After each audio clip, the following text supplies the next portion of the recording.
Hello, and welcome to my YouTube channel.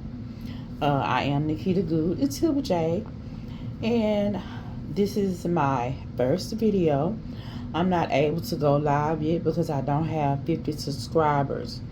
So if you come across my channel, please subscribe, like, and share my content. I really would appreciate it. Excuse me. Anyway, on this channel, I will be taking y'all along on a journey, life after gastric bypass. And I also will be letting y'all know why I decided to get a gastric bypass, who did it, and what was the doctor name, and where, and what facility, and all that good stuff. I have shared a couple of shorts on this channel, so if you haven't watched them, please do. Like I said, this is my first video, and today I'm just gonna go into a little about why I decided to have the gastric bypass. I already posted it on my community wall and on Facebook, a little bit of why and some pictures to show y'all what I was dealing with, the weight that I was dealing with. I started back in 23. I started walking and exercising, and I lost a good amount of weight, as y'all can see on the pictures. If y'all have seen the pictures on my wall or on my Facebook, I lost about 30 pounds, and I gained it all back, plus some more.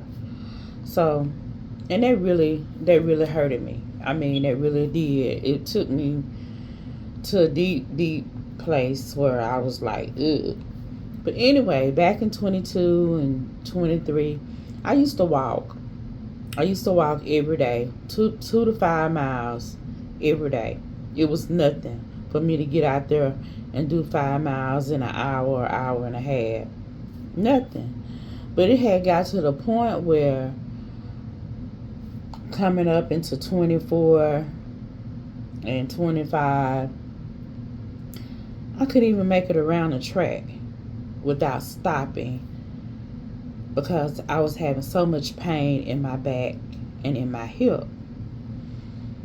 But back in 2022, I lost my cousin. He was like a brother to me. I lost him to gun violence. Somebody just walked up on him and tried to rob him. Well, they robbed him, and they ended up shooting him, and he ended up dying. And that gave me the motivation to start walking, because before he passed, he would walk every day. He was trying to get his health back on track, and so that gave me the motivation to push me to want to get out there and walk. So I started walking every day, and I did good, like I said. Then came along COVID.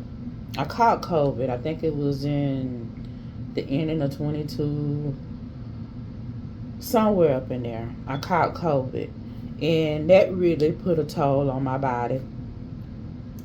It really changed me. I ain't gonna lie. It took a lot out of me. And in the meantime, they still haven't found the people or the person that murdered my cousin. The murderer was still running loose, and that was affecting me. Then later on in 2023, one morning I get a phone call saying that my grandson's mother has been in a wreck. And later on, I get a call about 10 or 15 minutes after that she has been in a wreck, that she was killed in that wreck. That right there, it took me to another place. It took me on out, if you want to say, because I was worried. I was worried about my grandson. I was worried about his sister You know, them being so young and losing their mother at a young age. That really bothered me. Even though they still had their granny, their mother, mom, they still had me, and they still had their pops. But it's just something about losing your mother at such a young age. And Ashley was such a good person. She had her life together. She was going to nursing school. She had finished her school. She was in RN, you know, getting ready to graduate from RN school. She was just all around a good person and had herself together, took care of her kids.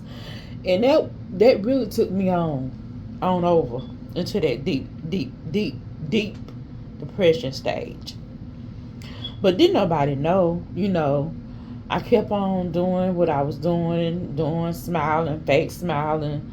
I just continued on doing. But deep down inside, I was miserable. I was having